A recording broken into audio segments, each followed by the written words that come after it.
crucificado com Cristo. E vivo, não mais eu, mas Cristo vive em mim. E a vida que agora vivo na carne, vivo-a na fé do Filho de Deus, o qual me amou e se entregou a si mesmo por mim. Amém? Glória a Deus. Vamos orar. Bondoso Deus, em nome de Jesus Cristo, teu Filho amado, nós te agradecemos, ó Pai, pela tua bondade, pela tua graça, pelo teu amor. Estamos diante da tua palavra, Senhor Deus, proferida pelo teu Filho, ó Deus, ali testificando de sua fé, confessando sua fé aos Gálatas, através dessa carta. Pai, Paulo, que também já foi acusado diante do Senhor de ser perseguidor, e realmente o era.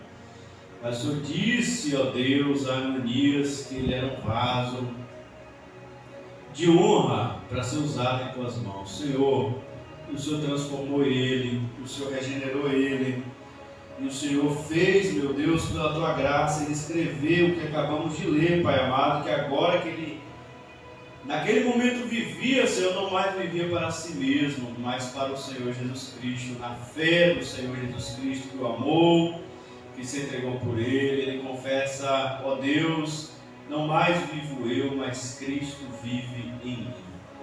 Bondoso Deus, assim como era verídica a confissão de Paulo, humildemente eu peço, em nome de Jesus, o Senhor nos dá graça, Pai, pelo poder do teu Espírito Santo, para que assim como o Senhor Jesus transformou o coração de Paulo, a mente de Paulo, assim como o Senhor Deus deu graça a ele, ó Pai amado, para viver verdadeiramente para a tua honra, para a tua glória, Pai Santo, e ser um vaso de honra em tuas mãos, Senhor. Assim eu peço, que o Senhor venha nos conceder graça também, ó Pai, de vivermos para o Senhor Jesus Cristo, de experimentarmos, ó Deus, pelo poder do teu Espírito, essa transformação, essa regeneração, para que verdadeiramente, assim como Paulo, possamos confessar também em espírito e em verdade, não mais vivo eu, mas Cristo vive em mim, e a vida que agora vivo na carne, não a vivo para mim mesmo, mas na fé do Filho de Deus, que me amou e se entregou por mim. Bondoso Deus, eu peço essa graça, em nome de Jesus Cristo. Amém. Graças a Deus. Amém? Glória a Jesus. Vamos louvar o Senhor essa noite. O doutor não veio até agora, ele estava um pouco ocupado. Então vamos nos consagrar ao Senhor, como o Caleb sempre gosta de pedir, o hino de número 5, louvor de consagração. Vamos lá. Espírito, alma e corpo, oferto a ti, Senhor, como hóstia verdadeira, em oblação de amor. Eu dou a Deus consagro, em Cristo vim voltar. Ó desce fogo santo do céu, vem do seu lar. Sou teu, ó Jesus Cristo,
Deus. Louvado seja o Senhor. Eu acho que eu nem conheço, meu Pai. Louvor 131, de valor em valor. Amém? Só em Ti, meu Senhor, eu desejo estar e também receber o valor. Já sei que é acho que eu só sei o refrão, então deixa esse, depois eu vou ensaiar ele de novo. Ele é muito antigo, eu cantava muito. Bom, esse eu conheço mais. De valor em valor também. Pela fé que uma vez me foi dada, pra seguir o Cordeiro de Deus, pela graça de Deus enviada, andarei com amor para o céu. Quero andar de valor em valor e seguir a Jesus, meu Senhor, até que um dia receba no céu a coroa que me dará Deus. De Deus quero vestir a armadura pra lutar com coragem e valor, pois aqui a peleja é dura contra as hostes do meu tentador. Quero andar de valor em valor e seguir a Jesus, meu Senhor, que um dia receba no céu a coroa que me dará Deus. Em Jesus eu farei mil proezas no combate da fé e do amor. Nele eu tenho vigor e destreza pra lutar e pra ser vencedor. Quero andar de valor em valor e seguir a Jesus, meu Senhor, até que um dia receba no céu a coroa que me dará Deus. Eu direi ao findar essa missa, combati o combate de amor e coroa terei de justiça, que no céu me dará o Senhor. Quero andar de valor em valor e seguir a Jesus, meu Senhor, até que um dia receba no céu a coroa que me dará Deus. Glória a Jesus, glória a Deus. Vamos cantar o hino 115, para a glória do Senhor Jesus. Louvor de número 115, trabalhai e orai. Amém. Eu quero trabalhar para meu Senhor, levando a palavra com amor. Quero eu cantar e orar, e ocupado eu quero estar, se na vinha do Senhor. Trabalhai e orai na seara e na vinha do Senhor. Meu desejo é orar e ocupado eu quero estar, se na vinha do Senhor. Eu quero cada dia trabalhar, escravos do pecado libertar, conduzi-los a Jesus, nosso guia. nossa luz, sim, na vinha do Senhor. Trabalhai e orai na seara e na vinha do Senhor.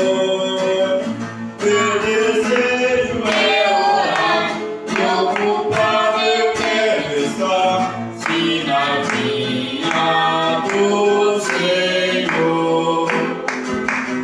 Eu quero ser obreiro de valor, confiando no poder do Salvador.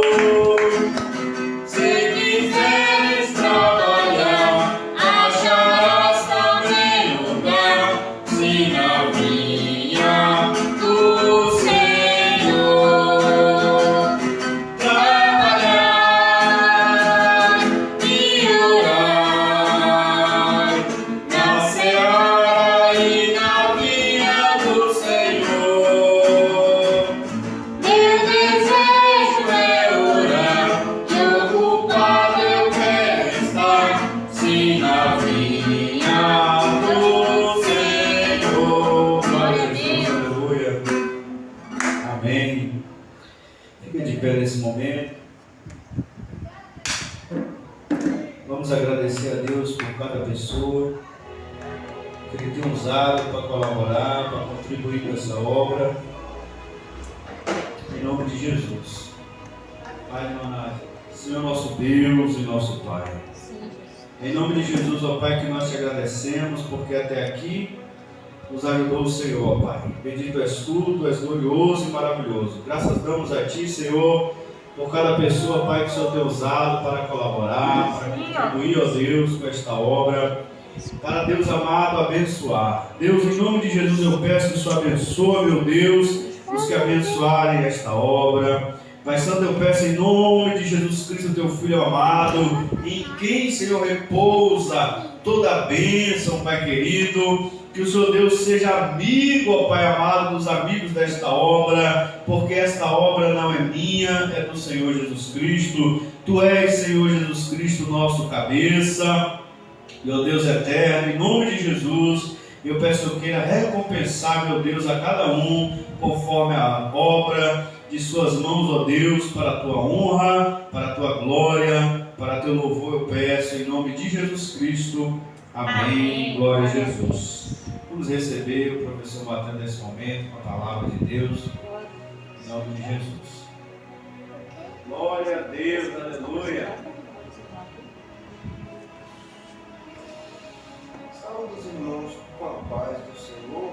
Amém. Uma vez essa noite. Estamos sendo mais breves hoje. Então vamos rapidamente para o texto que a gente vai ler. Ainda continuando nas exposições que nós estamos fazendo aqui todas as noites de culto. Então nós vamos continuar no capítulo 16. Mateus capítulo 16, do versículo 24 ao 28.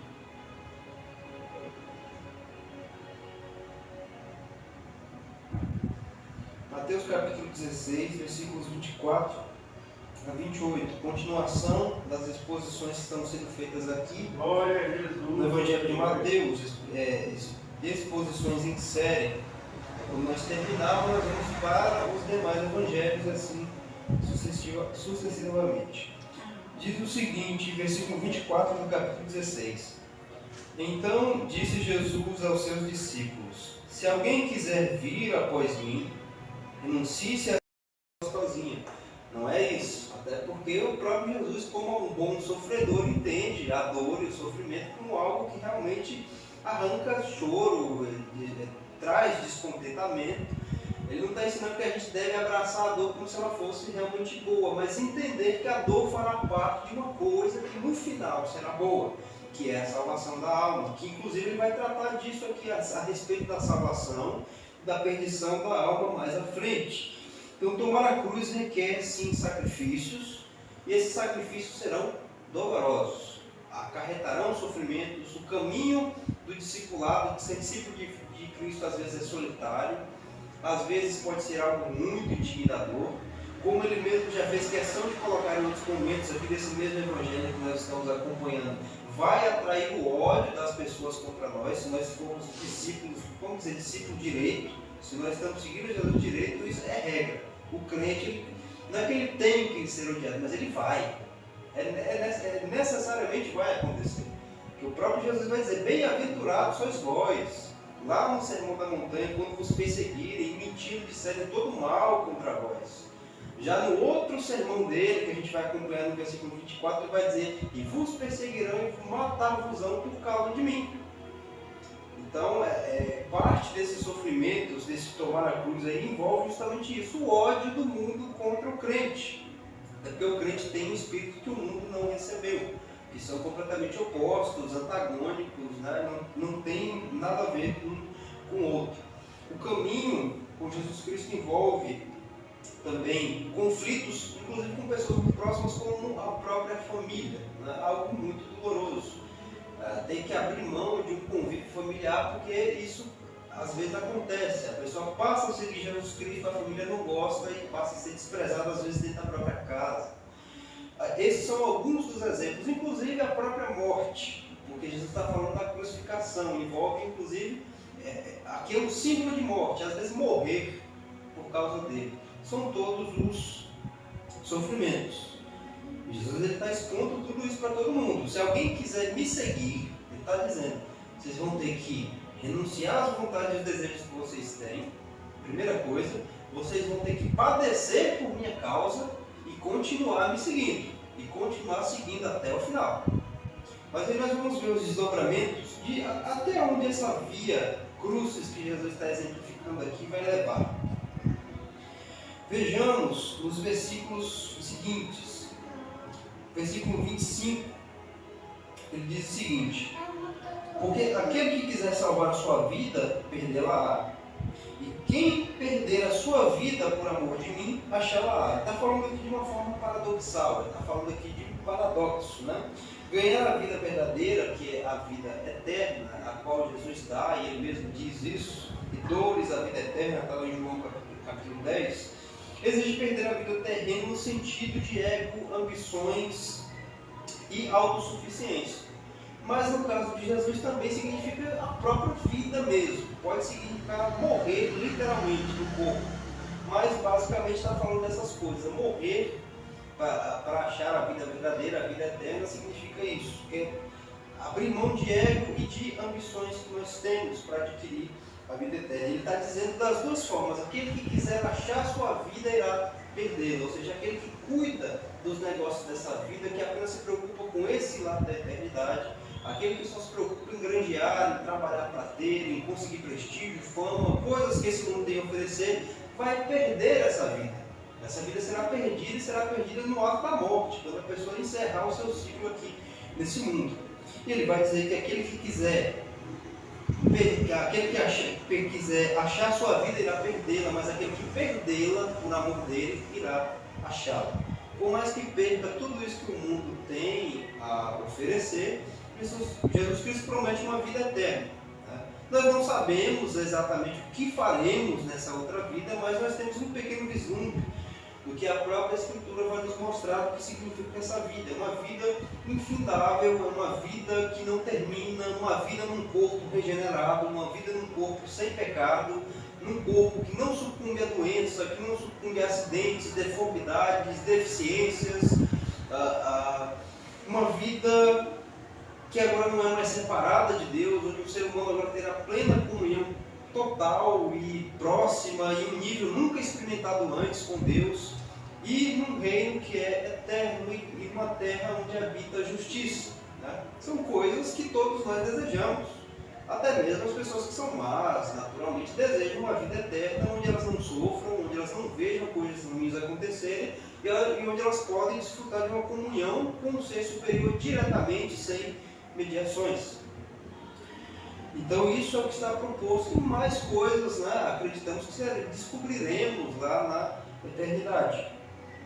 E é isso que significa perder a vida por amor de Cristo para encontrá-la. Né? Quem perder sua vida, quem perder essa vida de conquistas e de glória terrena, irá encontrá-la na eternidade ao lado de Jesus.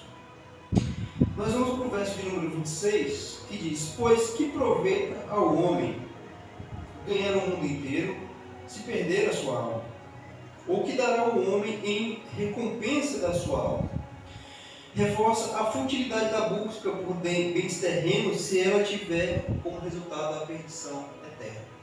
Jesus está dizendo, do que adianta o homem trabalhar, ceifar, colher? Nós vamos ver em outro momento Jesus contando uma parábola justamente sobre um homem.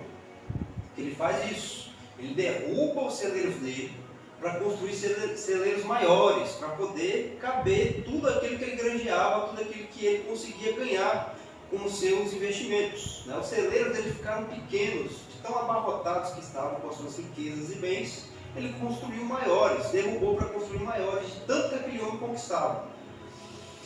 E ele disse consigo mesmo que agora ele poderia ficar tranquilo, descansa, come, bebe e regala-te. Esse homem, na parábola que Jesus conta, ele diz para a própria alma dele: tens em depósito muitos bens para muitos anos, então descanse, coma, beba e fique sossegado. E Jesus, nessa parábola, ele vai dizer que Deus dirige a esse homem e fala: louco, essa noite te pedirão a tua alma. E o que você tem guardado, para quem é que vai ficar? Justamente encaixa com esse contexto aqui. O que aproveita o homem ganhar o mundo inteiro se perder a sua alma? O que aproveitou para esse homem na parábola construir, ganhar, acumular, ter em reserva, como ele vai apontar para si mesmo, que ele tinha em reserva para muitos anos, se no final ele não pôde usufruir de nada daquilo? E mesmo que ele tivesse tempo para usufruir de tudo aquilo, no final, no momento que ele morresse, acabou. Ele não seria mais dono de absolutamente nada, teria perdido tudo que ele conquistou com o trabalho dele. E no final, entra a segunda pergunta que Jesus faz aqui: o que dará o homem em recompensa da sua alma?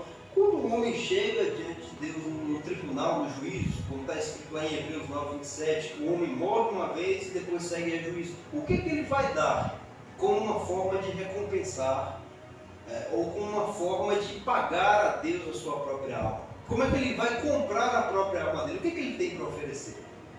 Absolutamente nada. É um dos questionamentos que a gente encontra no livro dos Salmos. Que darei eu ao Senhor por todos os benefícios que me tem feito? Não temos, a gente não tem absolutamente nada. Até porque tudo de bom que nós temos na nossa vida foi o próprio Deus quem deu, quem concedeu mediante Jesus. É tudo dele. Como é que eu vou pegar uma coisa que não é minha para dar para o dono e falar: estou comprando minha alma com algo que você me deu? Não tem como. Fora que Deus, ele é espírito, não há nada que nós, seres que somos materiais, vivemos em uma realidade do mundo material, tenhamos a dar para alguém, um ser que é espiritual. Então Jesus, ele faz esse questionamento para nos levar a essa reflexão. O homem não tem condições de pagar o resgate da sua própria alma. E não adianta, é uma vida fútil, é completa vaidade o homem viver para uma vida onde ele não vai ter resultados no final dela. No final dessa vida, o que realmente vai importar é o que ele fez diante de Deus. É isso que vai contar lá no tribunal. Se ele tinha, se ele não tinha, se ele conseguiu, se ele conquistou, se ele não conquistou, isso pouco vai interessar.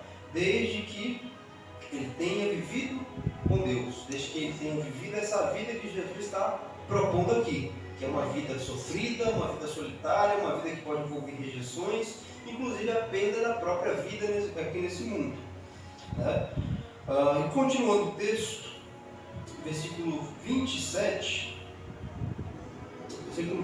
diz o seguinte: porque o Filho do Homem há de vir, e então, verso 27, porque o Filho do Homem virá na glória de seu Pai com seus anjos, então dará a cada um segundo as suas obras. Uma referência clara ao juízo final, que é uma recompensa e juízo conforme a resposta ao chamado de Jesus. Esse chamado que ele faz aqui, que ele já fez em outro momento, a gente observou em outras exposições, haverá uma resposta. Se a nossa resposta para Jesus foi positiva e nós levamos ela até o final, então nós teremos as recompensas disso. À medida em que, se nós não respondermos ou respondermos inicialmente positivamente e negarmos ao longo do caminho, então nós vamos ter um juízo. Né? É isso que ele está dizendo aqui. Então dará a cada um segundo as suas obras. A retribuição de Jesus a cada pessoa será segundo o que a pessoa tiver feito ao longo dessa vida.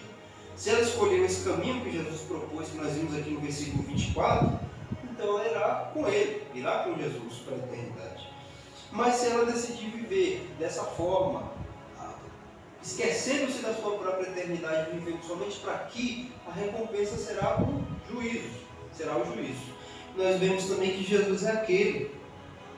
Nós vimos também lá em Atos capítulo 17, quando Paulo fala que Deus tem estabelecido um dia em que com justiça há de julgar o mundo, e isso fará por meio daquele que escolheu, que é Jesus. Ou seja, Jesus é quem vai ministrar o juízo, quem vai ministrar as recompensas, né?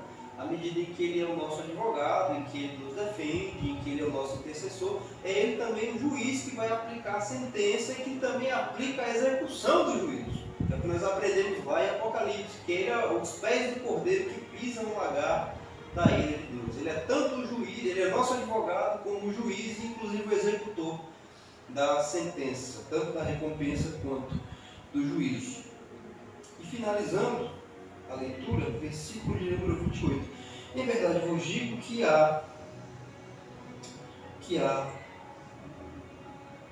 dos que aqui estão, que não provarão da morte até que vejam o Filho do Homem no seu reino. Bom, Jesus está falando que haviam pessoas que estavam ali naquela ocasião, naquele momento em que eles se encontravam ali falando, que não provariam da morte, ou seja, não morreriam até que vissem ele no seu reino. A questão é, como pode, se todas essas pessoas já morreram, já estão mortas? Né? Jesus falou, alguns dos que estão aqui, ele não fala todos, alguns dos que aqui se encontram, vão me ver no meu reino antes de morrer. Basicamente é isso que ele está dizendo. Só que já são todos mortos.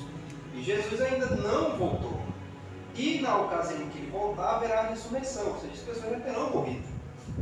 Então, algumas interpretações aqui são referentes. A primeira é sobre a transfiguração que já veremos no capítulo seguinte, onde Jesus chama alguns dos seus discípulos ao monte e ali ele se transfigura, né, o seu aspecto muda, as suas vestes resplandecem, né, coberto de glória, e aparecem Moisés e Elias. Então, uma das possíveis traduções para isso que Jesus está dizendo é essa ocasião, em que ele é glorificado naquele momento e alguns dos seus discípulos que estavam presentes nessa ocasião foi que ele levou para contemplar e ver essa visão, para ter essa visão dele glorificada. Outras pessoas podem entender como a ressurreição e a ascensão, né? Que essas mesmas pessoas que estavam presentes ali foram as que viram também Jesus ressurreto, que viram ele ressuscitado e que viram ele ascender, né? Ou talvez até mesmo sobre a vinda do Espírito Santo, mas acredito que essa não seja a melhor tradução. São algumas das traduções que aparecem para essa frase que Jesus emprega aqui, que havia alguns dos que estavam reunidos ali que veriam ele em seu reino. Eu particularmente gosto muito da segunda tradução, né? da sua ressurreição e da sua ascensão, né? Vê-lo no seu reino dessa forma. 500 lá que viram ele subir. Os 500 que o viram subir, eu gosto muito mais dessa segunda linha de raciocínio aí.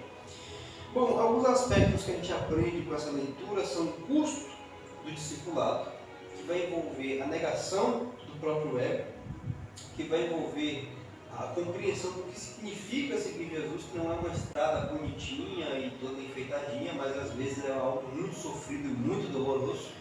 A alegria que nós encontramos em Jesus é a alegria da salvação.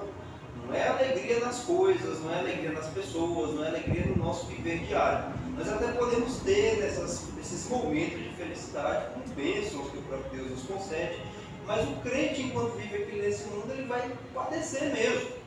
É o que está escrito, né? Que os que querem viver piedosamente em Jesus Cristo padecerão perseguições e tantas outras coisas mais. Serão atribulados de certa forma. Porém, a alegria do crente é em saber que ele está indo para um caminho onde ele nunca mais vai se deparar com nenhum desses sofrimentos. Então, à primeira vista, há quem olhe e se escandalize com Jesus dizendo, mas eu vou seguir Jesus e vou padecer isso, padecer essa, entre aspas, morte toda, né? Que a cruz era símbolo de morte, mas é justamente porque é através dessa morte que vai vir uma vida eterna. assim como pela morte de Jesus Cristo e na sua ressurreição vem a nossa vida eterna. Então, a metáfora permanece até mesmo nesse sentido. Outra coisa que nós observamos aqui com a leitura é sobre as recompensas futuras. Jesus fala claramente sobre as recompensas futuras, seja ela boa, seja o que nós conhecemos como galardão e a entrada na vida eterna, ou o juízo de Deus que também será eterno, que também perdurará por toda a eternidade, onde a pessoa não verá mais a graça comum de Deus, não verá mais todo o aspecto belo que nós ainda conseguimos ver desse lado da eternidade será completamente cortado, erradicado, e a pessoa nunca mais terá acesso a absolutamente nada disso. E nos leva a essa reflexão a qual Jesus propõe, inclusive, que é sobre o homem não ter condição alguma de se salvar. Até mesmo nós vemos aqui que o homem não tem condições para se salvar. Não é porque ele decide ir até Deus e Deus o recompensa por isso. Muitos é pregado dessa forma, que Deus recompensa o homem com uma resposta a ele ter vindo primeiro. Mas a gente sabe, à luz do que Jesus está dizendo, o que o homem vai dar em recompensa da sua própria alma? Não tem nada. Ele pode fazer 1000 atos generosos, coisas magníficas, maravilhosas, ser filantropo, bonzinho, maravilhoso, engomadinho, a coisa mais perfeita que o mundo já viu. Ainda assim, nada disso vai ser dado em recompensa e resgate da alma dele. Deus não aceita. Deus não aceitaria. Até porque tudo que o homem faz está manchado pelas suas más obras, pelas suas más intenções e pelo seu próprio pecado. Deus não aceitaria nada assim, mesmo que fosse muito bem feito, muito bonito, um belo discurso por trás. Ainda assim, o homem não tem capacidade de salvar-se ou de resgatar a sua própria alma. E é por isso que nós recebemos Jesus. Tem uma frase de um dos puritanos, eu não vou lembrar agora, que se Deus nos desse 1000 chances, nós falharemos nas 1000. E é por isso que Ele nos deu Jesus. Por isso que nós recebemos Jesus. E algumas aplicações práticas, antes de nós terminarmos, é que o cristão é chamado a viver uma vida de renúncia e de fidelidade. Não basta somente ser uma renúncia que é inicial, mas é uma renúncia que é contínua. Isso que envolve a fidelidade até o final da caminhada. Ele não pode parar em nenhum momento. Ele inicia a sua caminhada, ele renuncia de início, mas essa renúncia deve permanecer. O que o cristão deixou para trás e deixou enterrado deve permanecer para trás e permanecer enterrado por amor a Jesus Cristo e pela glória do reino. Também nós aprendemos que as decisões presentes têm consequências eternas. O que nós fazemos aqui, e tem um filme, que ele não é cristão, ele não tem nenhuma temática cristã, inclusive.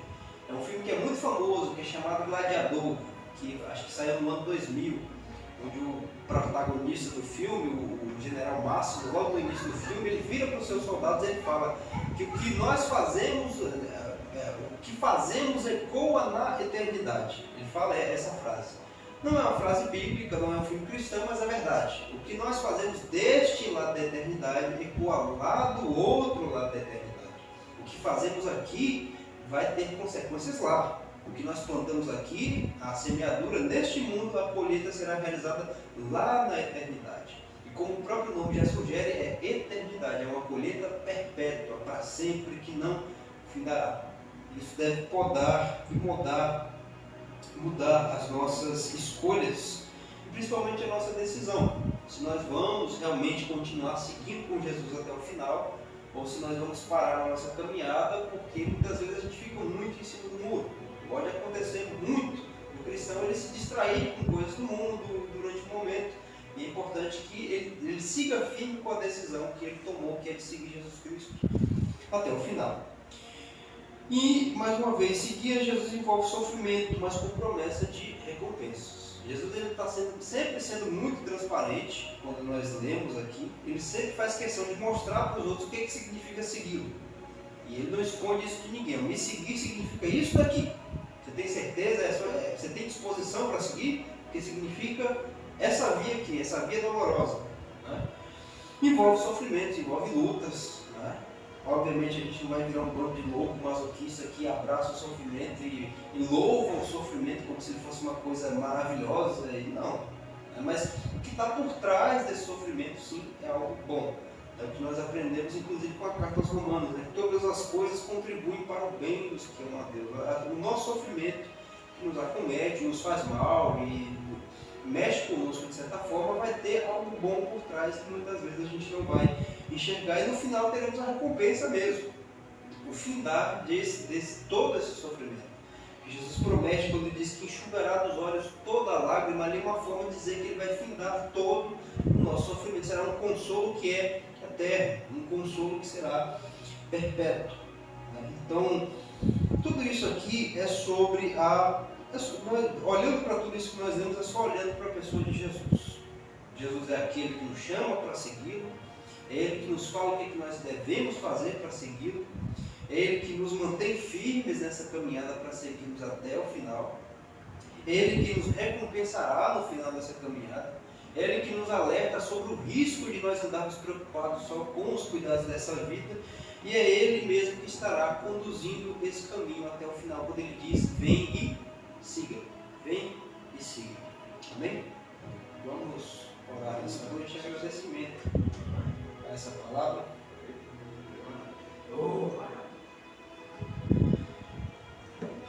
Ó Deus, Criador dos céus e da terra, aqui nós estamos reunidos mais uma vez, em poucos, mas nós estamos reunidos aqui primeiramente pela sua vontade, porque o Senhor assim quis que fosse, e reunidos no nome de Jesus, porque se não fosse por Jesus Cristo nós não estaríamos aqui, se não fosse pelo seu Filho nós não teríamos graça alguma em nós para virmos até aqui essa noite, nós não teríamos disposição e nem sequer vontade. Nós estamos reunidos aqui no nome do Senhor Jesus, e Ele mesmo disse que onde estiverem dois ou três reunidos no nome dEle, Ele se faria presente.